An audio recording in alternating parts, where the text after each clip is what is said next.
Hi guys, welcome back to my YouTube channel. This is the part 3 of Korean Boyfriend series. We are going to start from where we ended the last part. Before that, I want to reply to the comments. So first comment was, why am I making short videos? So it's basically because of मेरे iPhone की storage कम हो चुकी है. मेरे पास iPhone 15 था. I don't know why, क्यों उसकी storage बहुत ज़्यादा कम हो चुकी है. उसमें ज़्यादा videos मैं store नहीं कर पा रही. शुरुआत से follow करते आए हैं, उनका thank you so much. And one more thing, if you haven't subscribed me yet, please do subscribe and also follow me on Instagram. Here's my Instagram handle. You can go and check it out. After seeing that girl in his highlight, I couldn't stop thinking about it. Finally, मैंने उससे पूछ ही लिया कि are you in a relationship? And he said no. I'm not. Then मैंने थोड़ा सा break लिया. Then he sent me another message just few seconds after that one. Why are you asking? Because you want to marry me? I was froze. मुझे समझ ही नहीं आ रहा था कि वो जैसे ऐसे ही मुझे टीज कर रहा है या कहीं वो सीरियस तो नहीं है. तो मैं जस्ट उसको रिप्लाई करने में लगी हुई हूँ. कभी मैं रिप्लाई कर रही हूँ, कभी मैं टेक्स्ट से डिलीट मार दे रही हूँ. मतलब मैं लिख नहीं रही हूँ, मैं कीबोर्ड तक लिखकर उसको वापस हटा दे रही हूँ. मुझे समझ ही नहीं आ रहा था कि मैं उसके आगे क्या लिखूं अब. He was not in a relationship and he certainly said something which I was not ready for. तो मैंने उसको रिप्लाई में बोला, no, I was just asking. उसने मुझे लाफिंग इमोजी में रिप्लाई किया कि अगर तुम मेरे से ये चीज पूछे तो I would have said yes. उस मोमेंट पे मेरा ब्लश इतना ज्यादा हो रहा था, like I was so fricking shy. And मेरे मतलब मैं बहुत ज्यादा ब्लश कर रही थी, मेरी स्माइल नहीं रुक रही थी. मतलब मैं तुम्हें बता नहीं सकती, मेरा तो भाई दिमाग ही हिल गया था. I know it sounds cheesy, but मेरा हार्ट इतनी ज्यादा फ्लटर करने लग गया था, फास्ट बीटिंग हो गई थी मेरी. फ्रॉम दैट डे हमारे बीच सब चेंज हो गया. हर सुबह एक मॉर्निंग टेक्स्ट होता था, हर नाइट टेक्स्ट होता था. गुड नाइट चल रहे हैं, स्वीट ड्रीम्स चल रही है. मैं किसी रीजन की वजह से उसको रिप्लाई नहीं कर पाती थी या ज्यादा टाइम के लिए ऑफलाइन हो जाती थी, तो he used to ask me, are you okay, are you fine, everything is okay, please just reply me quickly, fast. And at first I thought he is just showing care towards me, but then I realized something कि वो मेरे हर एक चीज notice कर रहा है, like every single detail. मैं कुछ भी बोल रही हूँ, he used to note that in his mind. वो मतलब सब चीजें, जैसे एक लॉयल ग्रीन बॉयफ्रेंड होता है ना, ग्रीन फ्लैग बॉयफ्रेंड, वो सब कर रहा है. You can imagine, I was a kid at that time. मेरे मन में तो बाग बगीचे खुल ही जाएंगे ना. Like I was so happy. मुझे ऐसे माहौल में इतना अच्छा लड़का कैसे मिल सकता है. मेरे बीच में तबीयत भी खराब हो गई थी और मैं क्या बताऊं भाई, उसने तो मतलब लंका ही लगा दी थी. यूज्ड टू टेक्स्ट मी इतना सारा लाइक पैराग्राफ पे paragraph, are you okay, did you take the medicine. And like I am not making fun of him, but he was showing so much care towards me. And भाई exactly like K drama. अब देखो, लड़के हर जगह होते ही हैं and लड़कों का mindset to all know, तो वो भी एक लड़का ही है. मुझे ये चीज ना काफी हद तक हजम नहीं हो रही थी, बट मे बी मैं इस चीज को एक्सेप्ट करना चाहती थी, तो मैंने एक्सेप्ट किया. कभी किसी लड़के ने मेरा इतना ध्यान नहीं रखा था एंड इतना मेरा केयर नहीं किया था. It felt like we were sharing our life with each other, even though we were thousand of kilometres apart. We also started having late night call. लोग घंटों बातें कर रहे हैं, घंटों लगे पड़े हैं. हम लोग है तो अलग अलग कंट्री के, तो मैंने तो भाई अपना जलवा दिखाना शुरू कर दिया. मैंने उसको अपनी हिंदी सिखानी शुरू कर दी, उसने मुझे अपना कोरियन सिखाना शुरू कर दिया. हालांकि I was not good in learning, वो काफी अच्छा था लर्न करने में, तो उसने काफी सारी चीजें ऐसे हिंदी में सीख ली थी. एंड मतलब काफी काफी क्यूट था वो. जब वो हिंदी बोलता तो काफी क्यूट लगता. मेरे से तो बोला ही नहीं जाता था, बट हाँ वो काफी क्यूट लगता था. एंड या दैट वाज सो फनी, जब उसे सही से प्रोनाउंस नहीं हो पाता था कुछ ऐसा हिंदी वर्ड. इसी बात से मुझे एक बात याद आई. एक बार हम कॉल पे थे, कुछ तो बता रही थी उसको, काफी एक लंबी सी स्टोरी बता रही थी अपने फ्रेंड्स की. एकदम से ना मतलब मेरी हंसी निकल गई कुछ बता के. And he said, you look very pretty when you smile. भाई मेरा तो दिमाग ही घूम गया. मतलब मेरा तो ऐसा हो गया कि अरे भाई मत बोलो यार, मुझे शर्म आ जाती है. मेरे को पता था तुम शर्माओगी ऐसा करके.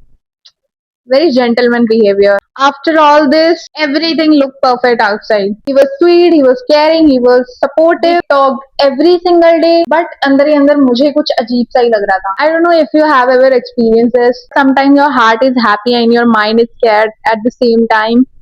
That's exactly how I felt. मेरी लाइफ में इतनी सारी चीजें हो चुकी थी. कितनी बार मेरा इंस्टाग्राम बंद हुआ, कितनी बार मेरा यूट्यूब खत्म हुआ, कितनी बार हमने एक दूसरे से कांटेक्ट लूज किया, बट स्टिल मैंने उसको दोबारा ढूंढा, कभी उसने मुझे दोबारा ढूंढा. So I thought maybe we are soulmates, if I am not wrong. Because यार इतनी बार तो किस्मत मिला रही है, ऐसा तो हो नहीं सकता है. तो मुझे तो ऐसी फीलिंग आने लग गई थी. एंड समवेयर वो मेरी लाइफ का एक बहुत इंपॉर्टेंट पार्ट भी बन चुका था. And that's what scared me the most. I don't know why, but जब भी मेरी लाइफ में ना कुछ भी ऐसा अच्छा हो रहा होता है ना, तो अगले ही पल मुझे ऐसा रियलाइज हो जाता है कि साधना तो इतनी तो खुश रह नहीं सकती है, इतना हम तुझे खुश होने नहीं देंगे। और कहीं ना कहीं मेरा दिमाग, पता नहीं क्यों, मुझे ना बहुत गट फीलिंग आ रही थी कि ये खुशी ज्यादा टाइम तक नहीं टिकने वाली है, पता नहीं क्यों, बट मुझे आ रही थी।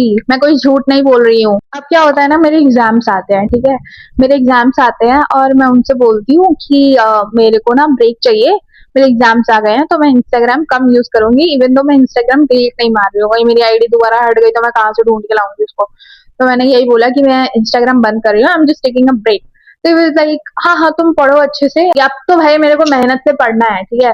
अब पेपर आ गए, पेपर मैंने दिए, पहले 3-4 ऐसे पेपर निकल गए, एंड मैंने उसको ये बोला था कि मेरे जो पेपर खत्म हो गया ना, मैं उसके लास्ट डे पे इंस्टाग्राम चलाऊंगी। बट मेरे अंदर इतनी गंदी वाली चुल थी ना कि मेरे को, कि मतलब मैं उसको देखे बिना रह ही नहीं पा रही थी। तो मैंने इंस्टाग्राम खोल दिया बीच के दिनों में। और जब मैंने इंस्टाग्राम खोला ना, तो जब मैंने अपना इंस्टाग्राम खोला, तो हाँ, उधर उसकी स्टोरी डली हुई थी एंड मैं चाहती थी कि मैं देखूं जरा वो क्या कर रहा है इन दिनों। तो मैंने उसकी स्टोरी देखी and there was a girl and he was so close to her. The way he was looking at her instantly made me uncomfortable. मैं नहीं चाहती थी ओवर थिंक करना, मैं नहीं चाहती थी उसके बारे में सोचना, because we were not in a relationship and who am I to ask him. तो मैं नहीं चाहती थी उसके बारे में सोचना, बट यार तुम सोच सकते हो, मैं बहुत ज्यादा अटैच हो चुकी थी, तो मेरा जानना बहुत ज्यादा जरूरी था कि वो कौन है, आखिरकार वो है कौन। तो मैंने उससे पूछा हु इज शी। उसने कैजुअली रिप्लाई किया she is my sister. For a second मेरे अंदर जान में जान आई, जहाँ मेरी सांसें रुक चुकी थी वहां मेरी सांसें दोबारा चलने लग गई। तो मैं अपने दिमाग में ही खुद ही सोचने लग गई, ओके दैट मेक्स सेंस, तुम अपनी सिस्टर के साथ तो क्लोज हो ही सकते हो, that's fine, that's completely okay, मेरे को फर्क नहीं पड़ता। बट आफ्टर दैट उसका बिहेवियर पूरी तरह से चेंज हो गया था। मतलब मेरे पेपर से पहले जो पर्सन था ना, अब वो पूरी तरह से चेंज हो चुका है, अपोजिट। कहाँ हमारी घंटों घंटों बात हो रही थी, अब हमारी मिनटों भी बात नहीं हो रही है। टेक्स्ट करके छोड़ देना, दिन दिन नहीं देखना, ना कॉल्स ना टेक्स्ट ना वीडियो कॉल्स, कुछ भी नहीं, कुछ भी नहीं, ना रिप्लाई आना ना कुछ भी, ऐसा कुछ भी नहीं हो रहा। आई वाज सो कंफ्यूज, मतलब होता है ना ब्रेकअप के बाद क्या होता है।